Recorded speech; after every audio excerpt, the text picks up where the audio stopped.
bienvenidos. Hoy nos vamos hacia los Balcanes, a la ciudad de Dubrovnik, en Croacia. Tras sus imponentes murallas medievales, se esconde una ciudad de inagotable belleza. Ha seducido a tantos viajeros de todos los tiempos que se le atribuye a Lord Byron su epíteto más famoso, la perla del Adriático. Está enmarcada por las profundas aguas azules del mar Adriático y esta antigua república de Ragusa goza de uno de los escenarios más espectaculares de la costa dálmata de Croacia. Dubrovnik fue en su día un poderoso puerto de comercio marítimo y este lugar, declarado Patrimonio de la Humanidad por la UNESCO, sigue mostrando un espíritu independiente nacido de siglos de vigilar a sus enemigos con una inteligente combinación entre diplomacia y fuertes fortificaciones. Y al interior de la ciudad vamos a encontrar brillantes calles de mármol bordeadas de casas de piedra. Solo muy pocos de sus edificios más impresionantes sobrevivieron al terremoto de 1667 que destruyó gran parte de su arquitectura gótica, veneciana y renacentista. La remodelada ciudad en estilo barroco recibió otro duro golpe en 1991 cuando las fuerzas serbias y montenegrinas la asediaron y bombardearon durante la Guerra Civil Yugoslava. De hecho, se dice que en un solo día alcanzaron a caer 2.000 bombas.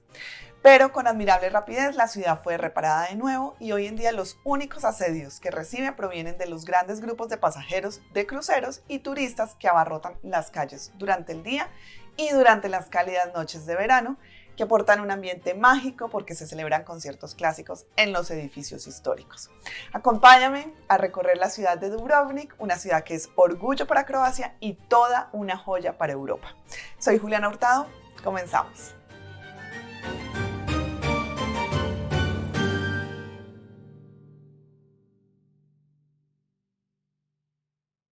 Conocida anteriormente como la República de Ragusa, fue una república marítima, soberana, ubicada en la costa sur de la Dalmacia, que existió desde el siglo XIV hasta 1808, en lo que hoy es el extremo sur de Croacia y una parte pequeña de Montenegro.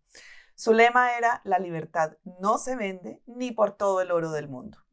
Alcanzó su cenit en los siglos XV y XVI, cuando llegó a rivalizar con la Serenísima República de Venecia y otras ciudades-estado marítimos de Italia, alcanzando un notable nivel de desarrollo hasta que en la mañana del 6 de abril de 1667, un espantoso terremoto dejó a Ragusa y casi al 40% de su población sepultados bajo escombros.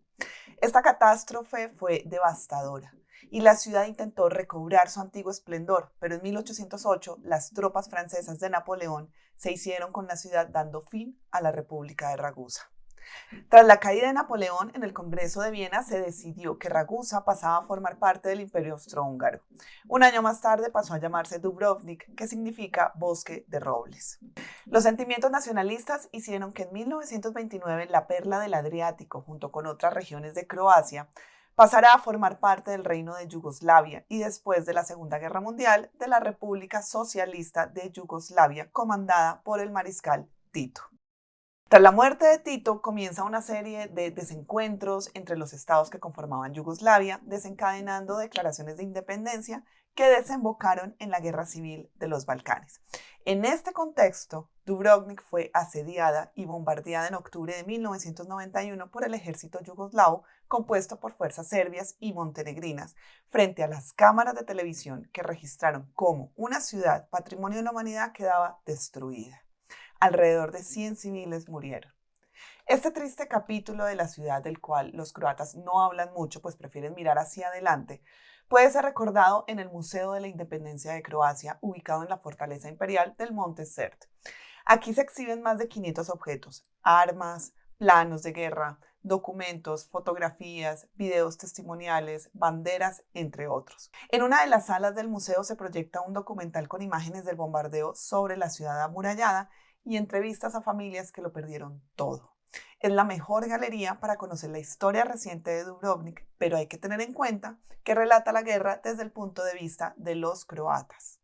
Al querer visitar la ciudad antigua, lo primero con lo que nos encontramos son las murallas, ese elemento inconfundible que caracteriza la fisionomía de la ciudad, dándole el aspecto típico y tan conocido en el mundo entero. Con una extensión de 1940 metros circundan todo el casco histórico. Esta compleja creación, uno de los más bellos y más fuertes sistemas de fortificaciones en todo el Mediterráneo, Está formada por una serie de fuertes, bastiones, casamatas, torres y fortalezas separadas. Se construyó de modo sistemático en tiempos difíciles de constante peligro que amenazaban la seguridad de la ciudad y de la República de Ragusa. Las murallas llegaron a conservarse en su condición funcional hasta nuestros días, no solo gracias a los hábiles constructores y al cuidado de los habitantes, sino también gracias a la brillante habilidad de la mundialmente renombrada diplomacia ragusia, que innumerables veces supo prevenir y evitar las peligrosas intenciones de los enemigos o rivales. Durante siglos, la puerta de Pile fue la entrada principal de la ciudad. El aspecto actual de esta puerta es del 1537, cuando se erigió la torre semicilíndrica de la puerta exterior, con un arco renacentista y con una estatua de San Blas, santo patrón de Dubrovnik. A la puerta se accede por un puente de piedra, y enfrente de la entrada hay un puente levadizo de madera que cada noche se alzaba mediante cadenas y con una ceremonia muy especial. Entre la puerta de Pile y el monasterio de los franciscanos está situada la pequeña iglesia votiva de San Salvador. Fue erigida por una decisión del Senado de Ragusa en el año 1520 en un signo de gratitud al Salvador por haber preservado la ciudad de las destrucciones en un fuerte terremoto que en aquel entonces había asolado la ciudad. Su diseño original es el más claro ejemplo del auténtico estilo renacentista de Ragusa, conservado hasta hoy en día. La leyenda dice que las mujeres nobles participaron en la construcción de la iglesia llevando materiales de piedra y de madera.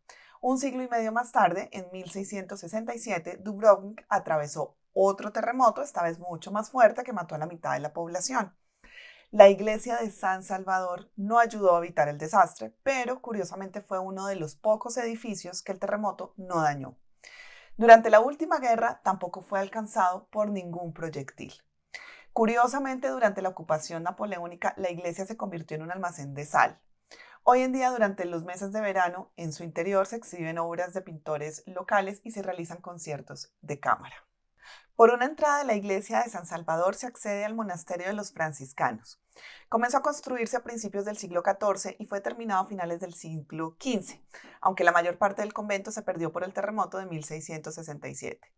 El único elemento original que perdura hoy en día es el pórtico sur, en cuyo tímpano, que data de 1499, está representada una magnífica piedad. El claustro del convento es un impresionante conjunto de arcadas que se sustentan por columnas gemelas repartidas en 4 galerías y que combinan armoniosamente los estilos románico y gótico. En el centro del jardín puede verse un pozo gótico con una estatua de San Francisco. Uno de los lugares más interesantes del monasterio y de la ciudad es la Apoteca Franciscana, una farmacia que se fundó en 1317 y ha estado abierta desde entonces hasta la actualidad. Está considerada como la tercera farmacia más antigua de Europa, aunque si se tiene en cuenta que nunca ha estado cerrada, probablemente sea la que más tiempo lleva en funcionamiento. En la biblioteca de esta apoteca se guardan numerosas fórmulas farmacéuticas, desde recetas de medicamentos comunes hasta pócimas extrañas para, por ejemplo, conseguir la eterna juventud. El monasterio también cuenta con un interesante museo en el que pueden verse varios muebles y otros objetos relacionados con la actividad de la farmacia. Además, el museo cuenta con una biblioteca donde se conservan valiosísimos manuscritos de literatura croata antigua. Pueden verse también diversas pinturas, piezas de orfebrería, piezas de coral y una reliquia de Santa Úrsula. En el centro de una pequeña y armoniosa plaza, junto a la puerta de Pile, se encuentra la gran fuente de Onofrio. En el año 1438 la construyó el arquitecto napolitano Onofrio de la Cava, con quien la República de Dubrovnik firmó un contrato para construir el sistema de abastecimiento de agua de la ciudad. Mientras en la Dalmacia Véneta, al norte de Croacia, la mayoría de las ciudades solucionaba el problema de abastecimiento del agua, construyendo grandes aljibes para almacenar las aguas de lluvia, Dubrovnik optó por conducir a la ciudad el agua de manantial. A finales de la Edad Media, el acueducto de Dubrovnik era algo muy excepcional. Onofrio diseñó un acueducto que comunicaba el río cercano Dubrovavka con el interior de la ciudad amurallada. La fuente poligonal está diseñada con 16 caras, con diferentes máscaras, de cuya boca emana el agua potable que hoy en día sigue siendo tomada por las personas que se acercan a ella. Onofrio dejó otro monumento en Dubrovnik, una pequeña fuente junto al palacio del rector. Desde entonces, la fuente principal pasó a llamarse la Gran Fuente de Onofrio. A partir de este punto comienza la calle Stradum. Su nombre original en croata es Placa. Es la principal arteria de la ciudad, ya que atraviesa Dubrovnik desde la Puerta de Pile hasta la Puerta de Ploče. Todas las calles desembocan en Placa. Es la mejor zona para ir de compras, comer y dar un agradable paseo a cualquier hora del día. Es el sitio en el que se celebran todos los grandes festejos populares. Los fanáticos de la serie Juego de Tronos tal vez la reconocerán como el escenario del famoso Paseo de la Vergüenza de Cersei en la quinta temporada. Esta principal calle es la más cara de la ciudad. Alberga joyerías, tiendas y restaurantes con terrazas. En verano puede ser algo agobiante caminar por allí debido a la gran influencia de turistas, pero sin duda es una visita imprescindible y es imposible escapar de ella en una visita por la ciudad. La calle Stradum desemboca en su extremo este en la Plaza de Lusa, la plaza más importante de Dubrovnik, otrora un espacio reservado para un mercado. En su centro se encuentra la famosa columna de Roldán y en su proximidad hay toda una serie de importantes edificios administrativos y sacrales, tales como la iglesia barroca de San Blas, el Palacio del Consejo Mayor, el edificio de la Guardia Municipal, la pequeña fuente de Onofrio, el campanario de la ciudad, el campanil de Lusa y el Palazzo Sponza. Aquí se celebran los principales festejos tales como la festividad de San Blas o bien la apertura de la gala del Festival de Verano de Dubrovnik. La iglesia barroca de San Blas, el santo patrón de Dubrovnik, fue construida en el año 1715 en el lugar en que antes estaba una antigua iglesia románica dedicada al mismo santo. Este precioso edificio fue considerablemente dañado en el terremoto de 1667 y fue totalmente destruido en un incendio que se produjo en la noche entre el 25 y el 26 de mayo de 1706. Por orden de las autoridades ragusias, la iglesia actual la construyó el arquitecto veneciano Marino Gropelli, tomando como modelo la iglesia veneciana de San Mauricio. Es un edificio central, con una cúpula oval en el centro, con un gran portal lleno de adornos y una amplia escalinata delante de su entrada. En su interior encontramos ricos adornos de acuerdo con los cánones del estilo barroco. Sobre el altar principal de la iglesia se conserva una valiosa estatua gótica de San Blas, hecha de plata dorada, que es del siglo XV.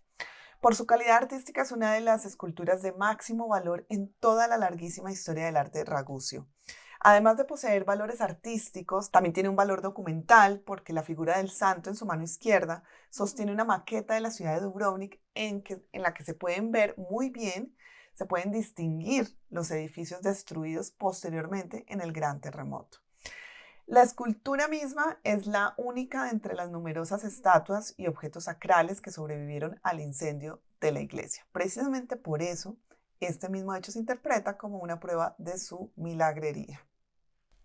En el lado izquierdo de la plaza se alza uno de los más bellos palacios de la ciudad, de estilo gótico renacentista. Es el monumental Palacio Sponza, que hasta la fecha logró conservar su aspecto original. En sus orígenes fue conocido como Divona, fue aduana y casa de la moneda, además del centro comercial de Ragusa. Prueba de esta actividad es una antigua inscripción en la pared que dice: nuestras pesas no permiten engañar ni tampoco ser engañados. Cuando peso la mercancía, a mí me pesa el Dios mismo. El Palacio Sponza no fue destruido por el gran terremoto y probablemente este hecho también contribuiría a salvar a la propia república. En una gran sala de la primera planta del palacio se reunía la Academia de los Acordados, fundado en el siglo XVI por un grupo de poetas ragusios, donde se discutía de literatura, arte y ciencias. Hoy en día en el Palacio Sponza se encuentra el Archivo de Dubrovnik, la más relevante institución cultural de la ciudad en el que se conservan casi todos los documentos que abarcan el periodo a partir del siglo XII hasta la desaparición de la República de Ragusa. El mismo archivo también posee una gran cantidad de documentos procedentes de los siglos XIX y XX. Por la abundancia del material archivado es uno de los más importantes archivos históricos del mundo entero. El documento más antiguo procede del año 1022. Ya a partir del año 1278, la República ordenó registrar y conservar toda la documentación escrita de índole legal, tanto pública como también privada.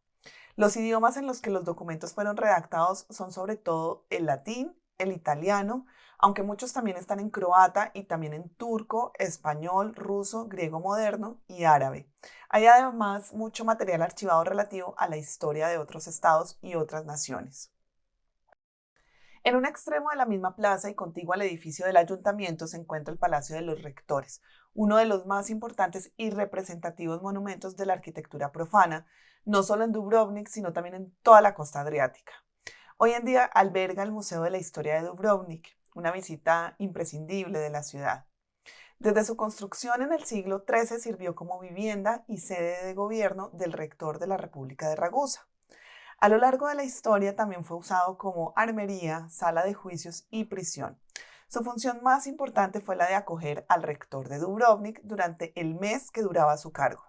En este tiempo el rector no podía abandonar el edificio a menos que fuera por razones estrictamente laborales. Tal era la importancia que el pueblo de Dubrovnik daba a este cargo que en la puerta del palacio se puede leer: olvida lo privado y encárgate de lo público. En el Palacio Superior se pueden encontrar retratos y pinturas religiosas del siglo XIII firmadas por artistas de la Escuela de Dubrovnik, además de una colección de muebles antiguos. Al oeste de la Catedral de Dubrovnik se extiende una plaza relativamente espaciosa llamada la Explanada de Gundulić, rodeada de muchas casas antiguas de piedra. Durante el día es un animado y pintoresco y rico mercado, y en las tardes de verano se convierte en una de las extraordinarias escenas al aire libre en las que se celebran los espectáculos del Festival de Verano. En la plaza domina una estatua del más célebre poeta ragucio, Iván Gundulić, que le da nombre a la explanada. Y así se continúa callejeando la ciudad, tomándose un café o visitando las tiendas de souvenirs hasta llegar al monasterio de los dominicos en la zona oriental de la ciudad. Este monasterio constituye uno de los más importantes conjuntos arquitectónicos y uno de los mayores tesoros del patrimonio cultural de la ciudad. En el año 1225, la Orden de los Predicadores fundó su monasterio en Dubrovnik, pero la construcción de la iglesia y del complejo monasterial serían terminados hasta el siglo XIV, por lo que combina estilos románico, gótico y barroco. La parte más bonita del monasterio es el patio interior, porque está rodeado de arcos, con naranjos y palmeras, y está coronado con un icónico pozo de piedra. Durante el asedio de Dubrovnik en la Guerra de los Balcanes de los 90, este pozo fue la única fuente de agua potable que los habitantes de la ciudad amurallada tenían. El monasterio también alberga múltiples tumbas de familias nobles de la ciudad. En el Museo del Monasterio se pueden encontrar manuscritos antiguos, esculturas religiosas y pinturas preciosas de los siglos XV y XVI. Dubrovnik, una antigua república que gracias a su hábil diplomacia logró su independencia y libertad por siglos, hasta que las ambiciones napoleónicas le pusieron fin. Su legado patrimonial nos habla de épocas de esplendor y gran riqueza. Hoy está en el podio de las joyas croatas y europeas por excelencia. Su visita requiere señalar muchos puntos en el plano de la ciudad, pero como mencioné antes, la ciudad en sí misma es su mejor atractivo. Basta con procrastinar callejeando o degustar un aperitivo en cualquiera de sus terrazas, tal vez pasar algunos minutos disfrutando un conjunto musical mientras se observa el Adriático. El viajero se podrá transportar a los tiempos de la antigua República de Ragusa. Va a constatar los efectos de los terremotos y las guerras y va a reconocer escenarios de películas y famosas series de televisión. Los viajeros de todos los gustos encontrarán en Dubrovnik una ciudad apabullante, vibrante y siempre dada a ser deleitada. Mi recomendación es evitar visitarla en verano porque, aunque hay festivales y espectáculos muy atractivos, tanto locales como turistas, hordas de turistas, se agolpan en sus calles bajo un calor abrasador. Es mejor disfrutar de Dubrovnik, la perla del Adriático, en momentos del año más tranquilos y apacibles.